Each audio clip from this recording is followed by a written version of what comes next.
校長、各位老師、各位同學，早晨。我係6D 班嘅蔡君圖，我係6D 班嘅林樂妍。今日我哋要分享嘅主題係中國水墨畫之美。唔知大家仲記唔記得我哋喺試藝堂上面畫過水墨畫？記得我哋一次拎起毛筆嗰陣，掌心冒汗，冇諗到一滴墨水都會咁快俾宣紙吸收，而且仲容易化開，畫得一啲都唔靚。但後來經過反覆練習，越畫越好。係啊，我記得老師教我哋用中鋒畫花瓣，用側鋒畫葉，仲要注意墨嘅濃淡同埋水分嘅掌握。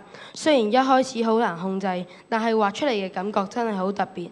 今年1月，視藝科老師仲帶領我哋80個代表同學參加華常展藝氣韻傳情觀小共創世界紀錄嘅千人水墨活動。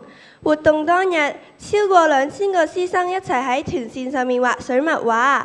最後喺官方嘅認證下，我哋完成咗團線，突破咗健力士嘅世界紀錄。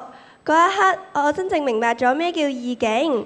我哋一齊嚟重溫返當日嘅影片。人參與，我哋每一位都着住華服，個個準備就緒去挑戰呢一個創舉。1、2、3，哇！多謝我哋今日嘅主禮嘉賓啊！我哋今日揭開序幕。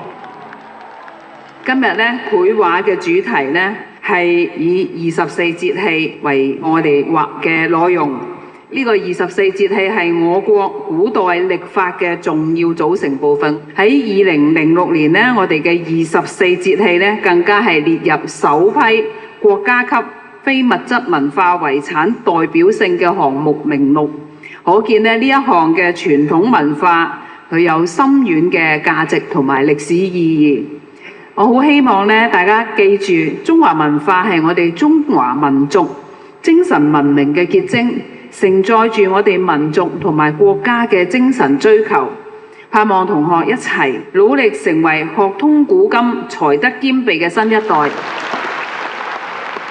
健力士世界紀錄稱號最多人同時畫線面，現在開始。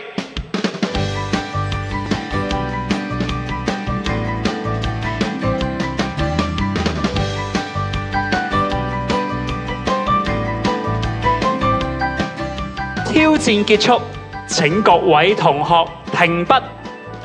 喺45分鐘嘅時限內各自畫畫之後，終於嚟到評定嘅時刻。我哋在場嘅每一位都好緊張㗎，好想知道最後可唔可以挑戰成功。今日參與人數呢，首先講咗啦，有2025位，有幾多人 DQ 呢？係冇嘅。你哋係成功為香港打造咗一個新嘅健力士世紀錄，恭喜晒咁多位！我覺得好開心同振奮，因為我哋可以代表香港去創呢個世界紀錄。我好開心可以參加到呢個活動，我相信呢個就係我哋同學努力練習落嚟嘅成果。水墨畫只需要用一啲嘅水墨同埋水，就可以畫出山水、花鳥、人物，仲可以表達感情，令人想像無窮。我哋學過嘅畫家齊白石，佢畫嘅蝦活靈活現，張大千畫嘅山水好似真嘅一樣，有雲霧，有泉水，彷彿可以走入畫入面旅行。水墨畫成日都會留白，就係故意唔畫滿，令人有空間自己去想像。呢種留白其實係畫嘅一部分。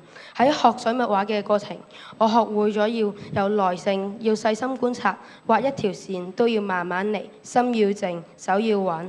就好似我哋學其他嘢一樣，唔可以急，要一步一步咁做。令我諗起一句古言：海不辭水，故能成其大；山不辭土，故能成其高。意思即係大海之所以浩瀚，係因為佢唔會拒絕每一滴水；高山之所以雄偉，係因為佢唔會拒絕每一粒土。而我哋嘅學習都係一樣，要一點一滴累積，唔應該要怕做小事，因為終有一日會變得更勁。水墨畫係一種藝術，都係一種心靈嘅修養。從佢嘅線條、墨色同留白入面，我哋可以學到水墨之美，仲可以學到做人嘅道理。希望大家下次在畫水墨畫嘅時候，唔單止完成係一幅作品，而係用心去體會呢份嚟自中國文化嘅智慧。我哋今日嘅分享就咁多，多謝大家。